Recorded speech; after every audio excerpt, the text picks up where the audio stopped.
untuk mafia-mafia skincare sendiri? Oke, udah ya. Nah, untuk mafia-mafia skincare, otomatis kan kita jelas tahu mafia skincare itu tujuannya namanya juga mafia, otomatis bukan untuk kesehatan kulit atau membantu masyarakat.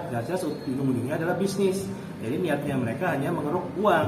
Nah, untuk itu jelas udahlah mafia-mafia skincare itu kalau kita mau stop itu otomatis juga susah karena mungkin udah mengakar dan besar mungkin ya, sindikat lah itu. Nah, otomatis yang kita mesti edukasi adalah si masyarakat. Gimana caranya? Gini, jadi masyarakat kalau emang ada masalah kulit, ya datang berobat ke dokter yang berkompeten di bidangnya. Tapi kalau lagi masih belum mau ke dokter, mau memakai produk-produk yang dijual bebas, ya bisa, gampang. Caranya cari produk yang sesuai dengan kulitnya, kemudian dicek ada nomor BPOM-nya nggak. Nah, ceknya dengan gampang ke website BPOM, masukin nomor registrasi, keluar tuh produk ini benar atau enggak, sesuai apa enggak. Kalau dicek ternyata nggak ada nomornya, ya itu bohong, jangan dipakai berarti. Nah, kemudian lihat kalau dijual etiket biru. Nah, itulah sekarang udah pada tahu kan, etiket biru itu udah pada paham tuh, etiket biru itu hanya boleh dijual atau tidak boleh dijual beli dengan bebas, hanya boleh diperjualbelikan dengan pengawasan dokter. Jadi datang ke dokter yang menulis resep, kemudian ke apoteknya ngeluarin adalah si produk etiket biru itu. Jadi etiket biru itu tidak boleh dijual belikan secara bebas. Nah, jadi kalau misal ternyata mau pakai obat ternyata ada etiket biru dijual belikan secara bebas, jangan dipakai. Otomatis ke dokter dulu tanya gitu loh. Nah, itu aturannya segitu. Jadi masih ada resep dokter dan pengawasan dokter. Karena tujuannya buat apa? Tujuannya untuk melindungi si pasien sendiri. Nah, jadi kalau misalnya nggak ada yang beli, otomatis kan lama-lama capek juga tuh si mafia skincare. Walaupun susah ya, karena pinter-pinternya mereka kan mati satu produk, mereka akan ganti produk lain, mati ganti lagi merek lain, terus promosi di mana-mana. Nah itu, terus sama itu juga influencer selebgram, kalau misalnya diminta untuk mempromosikan suatu produk, jadi dicek dulu yang bener, ini produknya bener gak, BPOM-nya bener gak ini sesuai. Jangan nanti disuruh promosi karena uang doang, mereka jadi overclaim lah, yang penting gue dapat duit, jadi masyarakat semua jadi gampang terpengaruh ya, kan itu salah satu bentuk pembodohan masyarakat. Jangan seperti itu. Jadi ya kalau mau rame-rame mafia skincare, jelas itu mesti kita berantas. Jadi rame-rame ya bekerja sama, dokternya, BPOM-nya, masyarakatnya, termasuk artis-artis, selebgram, influencer, ya semua bekerja sama. Jadi ya berantas rame-rame gitu.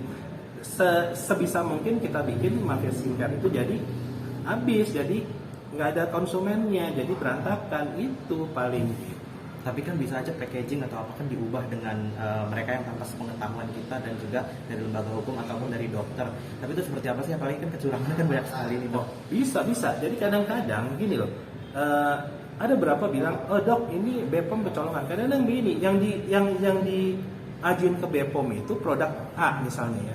Tapi begitu udah dijual, di tengah-tengah mereka akan mengganti sendiri dengan label yang sama, semua sama tapi isinya beda. Nah itu kecolongan, berarti benar. Nah untuk itu otomatis satu tadi pengawasan dari BPOM mesti diperketat misalnya. Terus kedua dari masyarakat juga lebih aktif. Emang benar, makanya edukasi tadi diperlukan. Jadi dokter-dokter yang mengedukasi itu benar terus edukasi ya. Jadi bukan yang aneh-aneh, tapi edukasi yang murni edukasi itu sangat diperlukan. Nah, sama ya dari sisi BPOM juga mesti berbenah, karena ya udahlah kita nggak usah tutup mata lagi. Emang ada oknum tertentu yang memanfaatkan juga gitu loh. Jadi ya sama-sama berbenah. Habis itu ya otomatis diharapkan akan lebih baik. Tapi benar kalau misalnya diganti packaging jalan, ya nggak susah gitu kadang-kadang. Dan habis itu diperketat kan sekarang banyak yang jualan online ya, itu juga regulasi lebih diatur, diperketat juga tuh gitu. Oke, mungkin terakhir pesan untuk pengguna skincare sebaiknya seperti apa? Nah, untuk para pengguna skincare, satu tadi kalau mau menggunakan skincare atau misalnya ada masalah kulit, otomatis kita mesti wise, bijaksana. Kalau emang masalah dengan kulit, kesehatan kulit, otomatis kita mesti berobat, datang ke dokter yang berkompeten di bidangnya, biar lebih aman, lebih jelas. Terus kedua, kalau mau pakai produk sendiri atau misalnya mau beli produk sendiri, ya jelas satu yang pasti ada produknya itu ada BPOM-nya. Tapi jangan ada nomornya terus langsung beli. Nanti dulu cek dulu ke website BPOM, bener gak? Terregistrasi bener gak? Kan daftar bandnya juga ada tuh, list yang nggak boleh dipakai juga ada. Terus ketiga, jangan lupa etiket biru hanya boleh dengan resep dokter, jadi jangan sembarangan pakai etiket biru. Tujuannya buat apa? Karena buat melindungi si konsumen sendiri. Tapi si A pakai bagus, iya, tapi belum tentu di lu bagus, di tempat lain bagus, lu juga belum tentu bagus, karena kondisi kulit orang beda-beda, masalahnya beda-beda. Kan banyak faktor yang mempengaruhi kesehatan kulit kan.